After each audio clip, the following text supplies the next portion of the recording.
Stressi on hankala tunnistaa ja myöntää itselle. Stressi on kehon luonnollinen reaktio sopeutumista vaativiin tilanteisiin.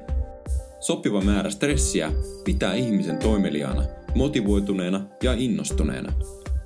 Moni uskoo tietävänsä, kuinka stressaantunut on, mutta näin ei usein ole. Moodmetrics-sormus ja mobiiliaplikaatio antavat yksilölle henkilökohtaisen näkymän omasta stressitasosta.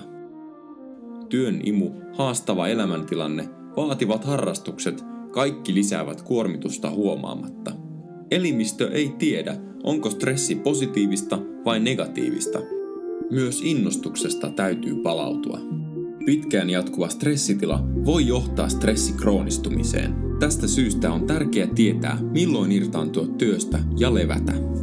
Moodmetric voi auttaa tunnistamaan stressin ja palautumisen lähteet, jotta yksilö voi tehdä parempia valintoja hyvän ja tasapainoisen elämän saavuttamiseksi.